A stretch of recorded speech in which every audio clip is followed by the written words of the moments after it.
আসসালামু আলাইকুম everyone. Mafia girl গল্পের 8 নম্বর পার্ট। তো চলো বেশি কথা না কইয়া গল্প শুরু করা যাক। নিলয় বলল, ভাই এখন কি করবেন? মাফিয়া গার্লের খোঁজ তো পেলাম না। আমি বললাম, পালিয়ে কোথায় যাবে গিরগিটির বাচ্চা? গর্তের ভিতরে লুকালেও সেখান থেকে গিয়ে তুলে এনে মারবো।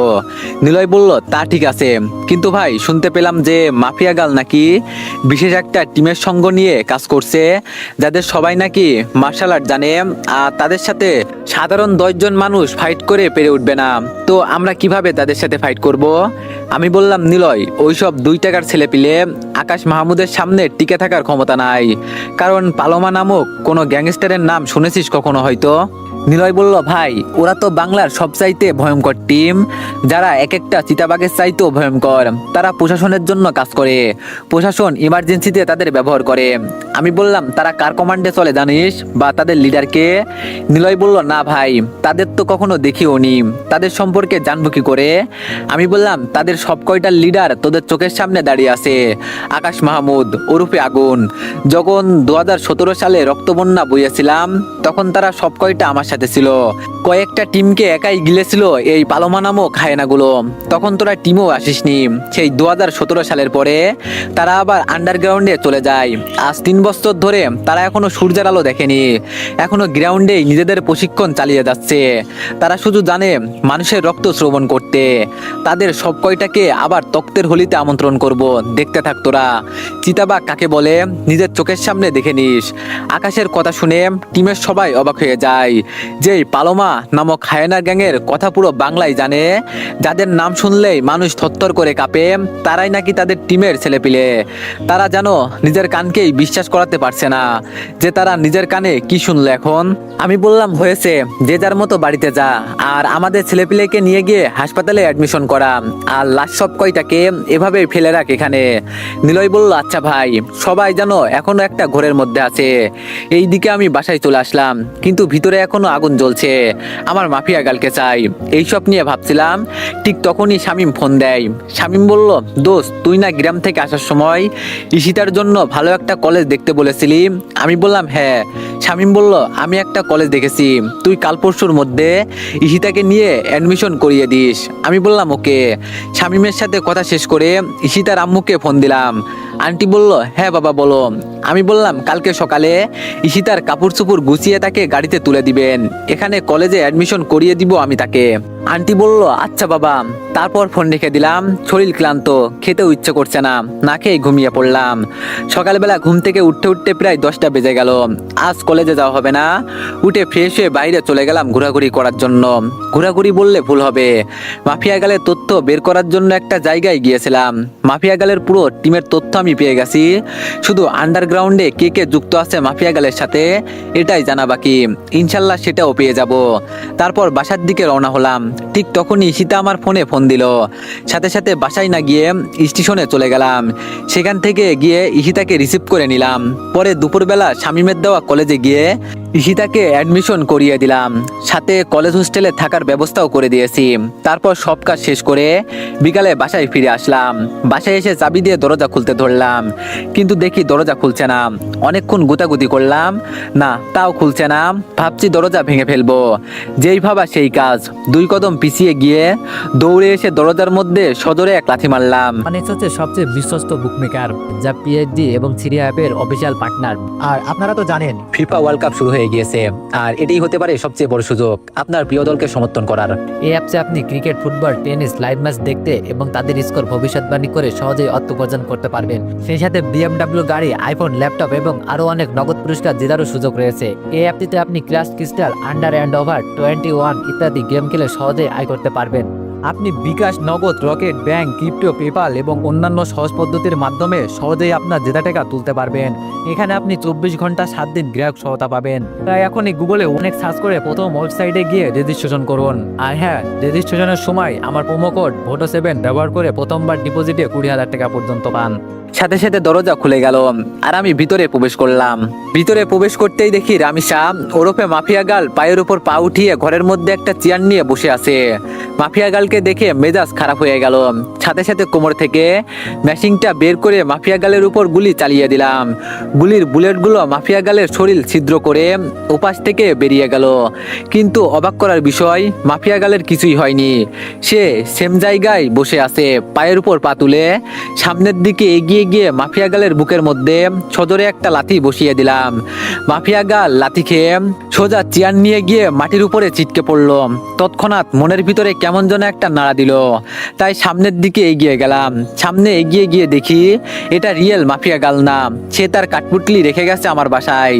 এটা দেখে তো মেজাজ পুরো চাঙ্গায় উঠে গেছে। সাথে সাথে চাইনিজ কুড়ালটা বের করে কাঠপুটলিটাকে এলোপাতারি কুপাতে শুরু করলাম। কাঠপুটলিটাকে কুপিয়ে কুপিয়ে টুকরো টুকরো করে ফেললাম।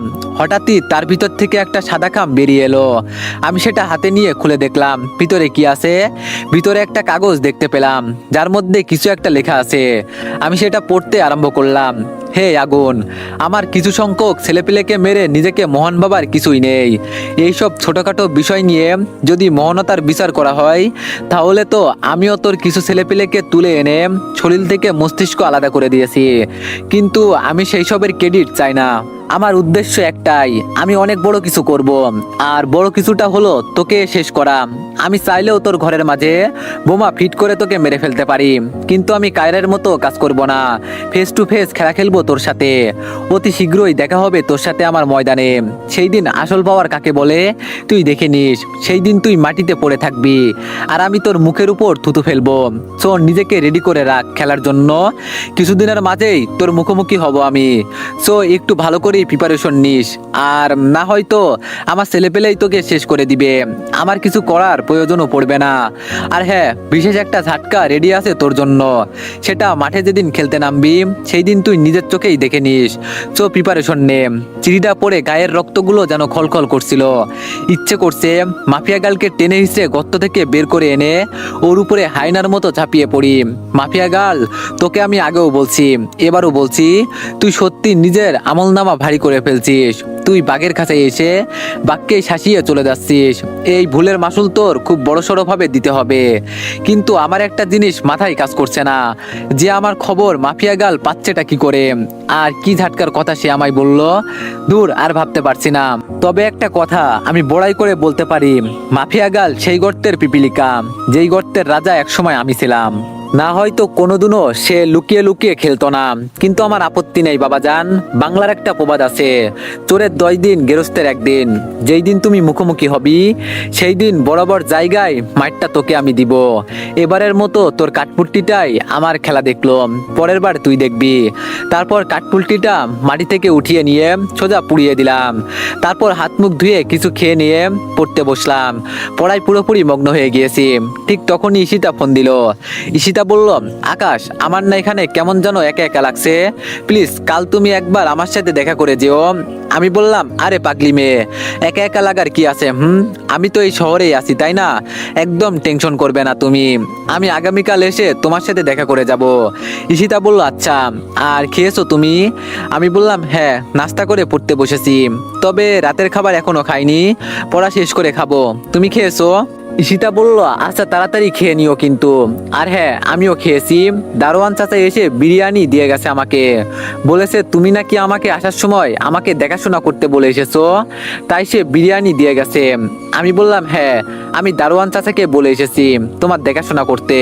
শোনো, তোমার যা প্রয়োজন হবে, যখন যেটা খাইতে ইচ্ছে করবে, তুমি গিয়ে শুধু দারোয়ান চাচাকে বলবে, তিনি তোমাকে সেটাই এনে দিবে। আমি তিনাকে টাকা দিয়ে এসেছি তোমার জন্য। ঈশিতা বলল, তুমি কি জন্য এত টেনশন করতে গেলে? আমি বললাম, ঈশিতা, ভালোবাসবো কিন্তু টেনশন উঠাবো না, সেটা কেমনে করে হয় বলো তো? ঈশিতা বলল, এতই ভালোবাসো আমাকে? আমি বললাম, মাপকাঠি নেই ভালোবাসার, তবে হ্যাঁ, অনেক ভালোবাসি। ঈশিতা বলল, আমি সত্যি অনেক লাকি আকাশ। আমি বললাম, আমিও অনেক লাকি তোমাকে পেয়ে। আচ্ছা থাকো, এখন আর কোনো কথা নয়, এখন গিয়ে সোজা ঘুমিয়ে পড়ো, আর আমি কাল ক্লাস শেষ করে তোমার কাছে আসবো। ঈশিতা বলল, আচ্ছা। ঈশিতার সাথে কথা বলে ফোন রেখে দিলাম। সত্যি নিজের কাছে নিজেরই কেমন যেন অবাক লাগছে, যে আমি ঈশিতাকে এতটা ভালোবেসে ফেলেছি। যাক, উপরওয়ালা যাই করেন ভালোর জন্যই করেন, না হয়তো রামিসা নামক কুলাঙ্গারকে আমার জীবন থেকে সরাতো না। হ্যাঁ, আমি এখন থেকে আমার সমস্ত ফোকাস ঈশিতার উপরেই করব। শুধু তার আগে মাফিয়া গালের খেলটা খতম করে নিই। আই হোপ অতি শীঘ্রই সেটা হয়ে যাবে। তারপর আবারও পড়ায় মন দিলাম। পড়া শেষ করতে করতে রাত 11টা বেজে গেল। পড়া শেষ করে খেয়ে দিয়ে ঘুমিয়ে গেলাম। সকালবেলায় ঘুম থেকে উঠে রেডি হয়ে কলেজে চলে গেলাম। কলেজে পৌঁছাতেই দেখি সবাই আমার দিকে অবাক চোখে তাকিয়ে আছে। এইদিকে দূর থেকে শামীম আমাকে দেখতে পেয়ে আমার দিকে এগিয়ে আসছে। কি রে শামীম, সবাই আমাকে এভাবে ঘুরে ঘুরে দেখছে কেন? শামীম বলল, চোখের সামনে ভয়ঙ্কর বা অবাক করা কাউকে দেখলে তো সবাই ঘুরে ঘুরে তাকাবেই, তাই না? আমি বললাম, বাপরে বাপ, তোরা দেখি জিনিসটা একটু হলে সেটাকে আরো টেনে টুনে লম্বা বানিয়ে ফেলিস। শামীম বলল, হয়েছে থাক, এবার চল ক্লাসে, মানুষের কথা বাদ দে এবার। আমি বললাম, আচ্ছা চল, কিন্তু শোন, কলেজ শেষে আমার সাথে ইশিতার কলেজে যাস একটু, সে আমায় দেখা করতে বলেছে। শামীম বলল, আচ্ছা। তারপর দুই বন্ধু মিলে ক্লাস করতে চলে গেলাম। দেখতে দেখতে ছুটির সময় চলে এসেছে। একটা সময় ছুটির ঘন্টা বেজে গেল। আমি আর শামীম ক্লাস থেকে বের হয়ে ইশিতার কলেজে চলে গেলাম। সেখানে গিয়ে ইশিতার সাথে দেখা করলাম। দুজনে মিলে একটা জায়গায় বসে বসে কথা বলছি, আর পাশে একটা জায়গায় শামীম দাঁড়িয়ে দাঁড়িয়ে ফোনে যেন কি করছে। ইশিতা বলল, আকাশ, আমার না পড়াশোনা করতে একদম ভালো লাগে না। আমি বললাম, একদম মার লাগিয়ে দিব, অনেক স্বপ্ন তোমাকে নিয়ে আমার। তুমি পড়াশোনা করে নিজের নাম, নিজের বাবা মায়ের নাম উজ্জ্বল করো, আমি সেটা চাই। ইশিতা বলল, বাপ রে বাপ, কি রেগে যাচ্ছে, আচ্ছা যাও পড়াশোনা করব, কিন্তু তুমি আমাকে তোমার কলেজে নিয়ে চলো। আমি বললাম, ইশিতা, কিছু কারণে তোমাকে আমি আমার কলেজে অ্যাডমিশন করাইনি, তুমি প্লিজ এখানে কিছুটা দিন স্টাডি করো, তারপর তোমাকে আমি রেফার করে আমার কলেজে নিয়ে যাব। ইশিতা বলল, আচ্ছা ঠিক আছে। আচ্ছা শোনো না, তোমায় না একটা কথা বলার ছিল আমার। আমি বললাম, হ্যাঁ বলো। ইশিতা বলল, তুমি কি এখনো মারামারি করো? বা কিছুদিন আগেই তো জানতে পারলাম তুমি আগুন, তো মারামারি তো করোই মনে হয়। আমি বললাম, মারামারি করি না, তবে রক্ত চুষে খাবো কারোর, এটাই হয়তো শেষ খাওয়া, তারপর একদম ভালো হয়ে যাব। ইশিতা বলল, আকাশ, আমার না খুব ভয় হয় তোমাকে নিয়ে। আমি বললাম, আরে পাগলি মেয়ে, ভয় পাওয়ার কিছুই নেই, আমি আকাশকে তোমার থেকে কেউ আলাদা করতে পারবে না, তো টেনশন নিও না। ইশিতা বলল, বললেই কি হয় নাকি, হ্যাঁ, যে টেনশন নিও না, টেনশন তো হবেই। আমি বললাম, আরে বললাম তো আমি তোমার আছি, তোমারই থাকবো, কারোর বাপের ক্ষমতা নাই যে আমাকে তোমার থেকে আলাদা করবে।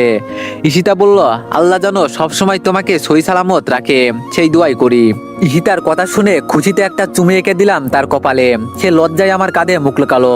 আচ্ছা থাক, আর লজ্জা পেতে হবে না, যাও এবার উঠে গিয়ে খাবার খেয়ে নাও, খাওয়ার সময় হয়ে এসেছে, আমারও যাওয়া উচিত। ইশিতা বলল, আচ্ছা ঠিক আছে, সাবধানে যেও কিন্তু। আমি বললাম, আচ্ছা বাবা। ইশিতাকে রেখে চলে আসলাম শামীমকে নিয়ে। শামীম বলল, দোষ, মেয়েটা খুব লক্ষ্মী রে, আশা করি দুনিয়া এদিক ওদিক হয়ে গেলেও এই মেয়ে কোনোদিন তোর হাত ছাড়বে না, কোনোদিন তোর সাথে বেইমানি করবে না। আমি বললাম, তাই যেন হয় রে। তারপর দুজন দুজনের বাসায় চলে গেলাম। বাসায় এসে খেয়ে দিয়ে শুয়ে আসি। ঠিক তখনই নিলয় ফোন দিল। নিলয় বলল, ভাই, মাফিয়া গাল সম্পর্কে কিছু তথ্য পেয়েছি। আমি বললাম, কি তথ্য? নিলয় বলল, ভাই, মাফিয়া গাল একা না, তার সাথে আন্ডারওয়ার্ল্ডের 3জন মাফিয়া যুক্ত আছে। আমি বললাম, সেটা তো আমিও জানি যে আন্ডারওয়ার্ল্ডের মাফিয়া তার সাথে যুক্ত আছে, না হয়তো আমি আকাশের সাথে লড়াই করার মতো বুকের পাটা মাফিয়া গালের হতো না। তো নতুন কি খবর পেয়েছিস সেটা বল। নিলয় বলল, ভাই, তারা অনেক কয়জন মাস্টার মাইন্ড হায়ার করেছে, যাদের কেউ শার্প শুটার, আবার কেউ মার্শাল আর্টের ভয়ঙ্কর পারদর্শী। আন্ডারওয়ার্ল্ড থেকে হয়তো তাদেরকে মাফিয়া গালের সাপোর্টে থাকার জন্য পাঠানো হয়েছে। আমি বললাম, ওকে ঠিক আছে, আমিও দেখছি কার কতটুকু ক্ষমতা, আর আন্ডারওয়ার্ল্ডের মাফিয়ারা হয়তো জানে না যে তারা কার বিপক্ষে লড়াই করছে, জানলে জীবনেও দেশের মাটিতে পাড়া দিত না। তোদের আমি আগেও বলেছি যে আন্ডারওয়ার্ল্ডের অনেক মাফিয়া আমি আগুনের পরামর্শ মতো চলে, হাতে গোনা কয়েকজন ছাড়া। তো সমস্যা নেই, খারাপ মতলব নিয়ে এসেছে, এবার মরবে সব কয়টা। নিলয় বলল, ভাই, আমরা কি তাদের সাথে পেরে উঠবো? আমি বললাম, আমরা বলতে তোদেরও লাগবে না, আমি আগুন একা মাঠে কিভাবে গুটি চালি সেটা খালি দর্শক হিসাবে দাঁড়িয়ে দাঁড়িয়ে দেখিস। নিলয় বলল, ভাই, কি বলছেন এসব, আমরা কি করব তাহলে? আমি বললাম, শোন, যেই মাফিয়াগুলা আমি আগুনের পিছনে লেগেছে তারা সত্যি আমার আসল রূপ দেখেনি।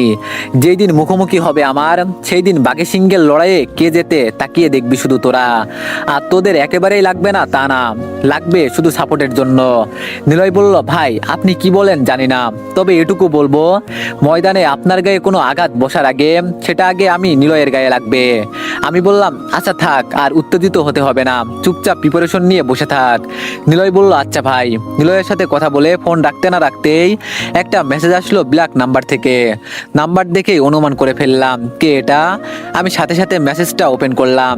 আকাশ মাহমুদ ওরফে আগুন, শোন তোর সাথে ওপেন খেলার সময় এসে গেছে।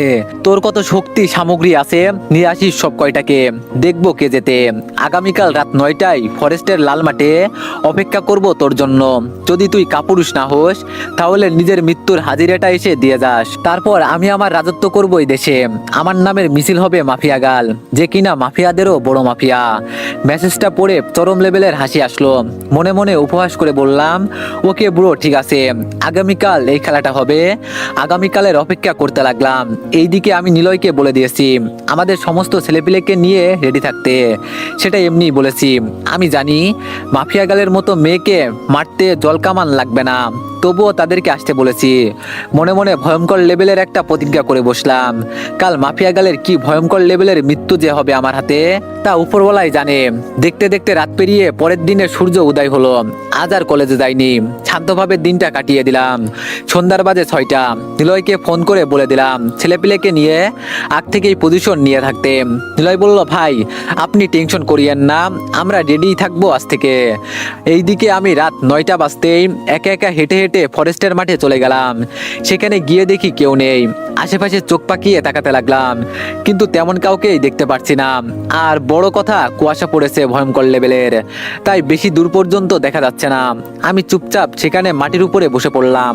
বসে বসে অপেক্ষা করছি মাফিয়া গালের। হঠাৎই দেখি অন্ধকার থেকে ডাক ডেভিল মাফিয়া গাল, সে তার ভয়ঙ্কর আকৃতির দানবগুলোকে সাথে নিয়ে বেরিয়ে এলো। আমি শান্তভাবেই বসে আছি। মাফিয়া গাল তার ছেলেপিলে নিয়ে অন্ধকার থেকে আলোতে বেরিয়ে এসেছে। আমি মাফিয়া গালকে দেখে বসা থেকে উঠে দাঁড়ালাম। মাফিয়া গাল বলল বাহ তুই এসেছিস তাহলে। আমি বললাম বহুদিন পর রামিসার সেই চিরচেনা ভয়েস শুনতে পেলাম। আমি কায়ন নয় যে আসবো না, মুখোমুখি হওয়ার ক্ষমতা আমার আছে। রামিসা বলল অনেক বড় বড় কথা বলছিস দেখি যে, আর তুই একা কেন? তোর কি জানের ভয়টয় কিছুই নেই না? আমার হাতে মরার তোর খুব ইচ্ছে কোনটা? মাফিয়া গালের কথা শুনে গায়ে আগুন ধরছে মতন করে সারা শরীর জ্বলতে শুরু করলো। আজ বহুদিন পর বেইমানটাকে চোখের সামনে দেখেছি। ওকে দেখে ইচ্ছে করছে ওর উপরে হায়নার মতো ঝাঁপিয়ে পড়ি, তারপর ওর সমস্ত অঙ্গ অক্ষত করে দেই। রামিসা বলল কিরে কি ভাবছিস? না মরণ সামনে দেখে শক্ত হয়ে গেছিস? আমি হাসি দিয়ে বললাম হাসি আসলো কথা শুনে। রামিসা বলল হেসে নে ভালো করে, একটু পরে হাসার সময় পাবি না, কারণ একটু পর আমার ছেলে পেলেই তোকে শেষ করে দিবে, আমার কিছুই করতে হবে না। আমি বললাম আরে পাগলি থামো, এইসব 2 টাকার ছেলে পেলে দিয়ে আগুনের গায়ের পশমও বাঁকা করতে পারবে না। আগুনকে মারতে হলে পুরো খানদান লাগবে, তাও মারতে পারিস কিনা সন্দেহ। রামিসা বলল আগুন তোর আসলেই মরার পাকনা গজিয়েছে, মৃত্যুকে সামনে রেখেও কত বড় বড় কথা বলছিস। একবার চোখ পাকিয়ে দেখতো আশেপাশে ভালো করে হায়নাগুলোকে। আমি যদি তাদের একবার ইশারা দিই তাহলে ধরে নে তোকে এখানেই টুকরো টুকরো করে ছিঁড়ে খেয়ে ফেলবে। আমি বললাম বাহ এত ক্ষমতা তোর ছেলেপিলের, তাহলে দেখি পাটা আমায় মারার জন্য, আমিও দেখি তাদের মধ্যে কত দম। রামিসা বলল দমের কিছুই দেখিসনি এখনো, আজ এত ছেলেপিলে এখানে এসেছে যে তুই একা জীবিত ফিরতে পারবি না। তোকে আমার সমস্ত ছেলেপিলে নিশানা বানিয়ে ফেলেছে। একে তো হায়েনাদের সামনে পড়ে গেছিস, দ্বিতীয় সাপ শুটারদের নিশানাই তুই। সবাই নিজের পজিশন থেকে তোকে নিশানা বানিয়ে রেখেছে। আমি বললাম মাত্র এইটুকু তোর খেলাম, তাহলে আমার খেলার রুলস জেনে নে। মাটি থেকে একটা কায়েম উঠিয়ে একটা গোল চত্বর বানিয়ে নিলাম। শোন এই যে দেখছিস আমার চারপাশে গোল চত্বরটা, আমায় মারা তো দূরের কথা, এই গোল চত্বরটার ভিতরে যদি কেউ ঢুকতে পারে তাহলে তোর পায়ে গিয়ে হামাগুড়ি খেয়ে পড়বো আমি, তারপর তোর যেভাবে ইচ্ছা হয় আমায় মারিস। রামিসা বলল কি এমন অলৌকিক ক্ষমতা আছে যে যে আমার ছেলেপিলে তোর গোল চত্বরের ভিতরে ঢুকতে পারবে না? পাগল টাগল হয়ে গেছিস নাকি? আমি বললাম অলৌকিক ক্ষমতা নাকি সেটা গোল চত্বরের সামনে আসলেই নিজের চোখে দেখতে পারবি। রামিসা বলল ওকে ঠিক আছে, আমিও দেখছি তোর অলৌকিক ক্ষমতা। এই তোরা সব কয়টা মিলে গিয়ে বেটাকে মেরে কিমা বানিয়ে ফেল। মাফিয়া গালের কথা মতো তার ছেলেপিলে আকাশকে মারার জন্য দৌড়ে আসে, কিন্তু অবাক করার বিষয় হলো যখনই তারা গোল চত্বরের সামনে আসে তখনই সব কয়টা মাটির মধ্যে লাশ হয়ে লুটে পড়ে। মাফিয়া গাল এই দৃশ্য দেখে ঘাবড়ে যায়। রামিসা বলল কি রে কি হচ্ছে এটা কি? তার মানে তুইও প্ল্যান করে এসেছিস? আগুন তুই কিন্তু কাজটা ভালো করলি না। আমার কিছু সংখ্যক ছেলেকে মেরে নিজেকে অনেক বড় কিছু দাবি করছিস, মনে রাখিস আমার সাথে দাঁড়িয়ে থাকা হায়েনাগুলোর সামনে তোর হাজারো প্ল্যান ধুলোয় মিশে যাবে। আমি বললাম দেখি তাদেরও সামনে পাঠা। রামিসা বলল, এই হায়েনার দল, তোরা গিয়ে বেটাকে মার, বেটা যেন আজকে কোনোভাবেই পালাতে না পারে। মাফিয়া গালের কথা শুনে হায়েনার দলটা আকাশকে মারার জন্য এগিয়ে আসে। ঠিক সেই সময় পিছন থেকে পালামা নামক নরপশুগুলো এসে আকাশের সাথে দাঁড়ায়। সবগুলোকে দেখতে কেমন যেন ভয়ঙ্কর রক্তচোষা লাগছে। মাফিয়া গালের মার্শাল আর্ট স্পেশালিস্ট সামনে এগিয়ে আসতেই মিনিটের মধ্যে পালামাগুলো তাদের নাড়িভুড়ি বের করে মেরে ফেলে। মাফিয়া গাল এই ভয়াবহ দৃশ্য দেখে থরথর করে কাঁপতে শুরু করে। আমি বললাম, আর কেউ আছে আগুনকে মারবে এমন বীর পালোয়ান? মাফিয়া গাল বলল, আগুন তুই কিন্তু আমায় চিনিস না, আমি কিন্তু তোকে জলজান্ত পুঁতে ফেলবো। এখনো তুই আমার পাওয়ার দেখিসনি। আমার ছেলেদের হয়তো তুই মেরেছিস, কিন্তু মাথায় রাখিস বিভৎস কিছু তোর জন্য অপেক্ষা করছে। তুই তোর ছেলে পেলে সব কয়টা ফেসে গেছিস, তোরা সব কয়টাই আমার নিশানায়। আমি বললাম, আচ্ছা ঠিক আছে, তোর নিশানাবাজদের শুট করতে বল। রামিসা বলল, এই তোরা সবাই শুট করে খুলি উড়িয়ে দে আগুন আর তার ছেলে পেলেদের। মাফিয়া গাল সিগন্যাল দিয়ে দেয় শুট করার জন্য, কিন্তু অবাক করার বিষয় কেউই গুলি চালাচ্ছে না। রামিসা বলল, এই তোরা গুলি চালাচ্ছিস না কেন? আমি বললাম, কি চালাচ্ছে না গুলি? তোর সাপ শুটাররা, তোর কথায় আর গুলি চলবে না। দেখ আসল খেলা কাকে বলে। এই তোরা চালা গুলি। আকাশের সিগন্যাল পেতেই সবাই গুলি ছুটতে শুরু করে আসমানের দিকে। আমি বললাম, দেখলি মাফিয়া গাল, আসল পাওয়ার কাকে বলে? রামিসা বলল, জানোয়ারের বাচ্চা, তুই আমার ছেলেদের কি করেছিস?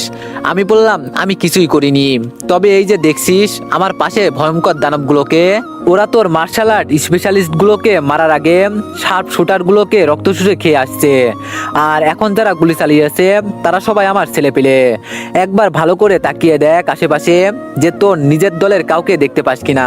মাফিয়া গাল চোখ পাকিয়ে দেখে তার দলের একটা ছেলে পেলেও নাই, সব কয়টা রক্তাক্ত অবস্থায় মাটির মধ্যে পড়ে আছে। আর চতুর্পাশে দলে দলে আকাশের ছেলে পেলে। আমি বললাম, কি দেখলি তো খেল কাকে বলে? রামিসা হাসতে হাসতে বলল, আগুন হাসি আসছে, তুই কি মনে করছিস যে মাফিয়া গালের খেল খতম? তুই তার সব ছেলেপেলেকে মেরে ফেলেছিস। তাহলে আগুন শোন, একটা কথা বলি তোকে, তুই ভালো করে জানিস যে আমি তোর চোখের ঘুম এমনি এমনি হারাম করিনি। ব্রেনের খেলা আমিও খেলতে পারি, তাই তোর মতো 2 টাকার আগুনকে কুকুরের মতো দৌড়াইছি। এবার তুই সত্যি মরবি। মাফিয়া গালও কম খেলতে পারে না, এবার তুই সেটা নিজের চোখে দেখবি। 1 থেকে 10 পর্যন্ত গণনা কর, তারপরেই কিছু দেখতে পারবি। মাফিয়া গাল এটা বলতে না বলতেই আন্ডারওয়ার্ল্ডের 2 জন মাফিয়া তার পুরো দলবল নিয়ে চলে আসে। আমি বললাম, ও আচ্ছা, এই 2 জন মাফিয়া তাহলে তোর সাপোর্টে ছিল, কিন্তু আফসোস এরা নিজের দেশের মাটিতে ফিরে যেতে পারবে না। এই পালোমার দল, তোরা সব কয়টাকে উপরের টিকিট ধরিয়ে দে। আর আমি মাফিয়া গালকে দেখছি, ওর খেলা আমি বের করছি। পালোমারা ভয়ঙ্কর রক্ত যুদ্ধ শুরু করে দিয়েছে। এইদিকে আমি এগিয়ে গেলাম মাফিয়া গালের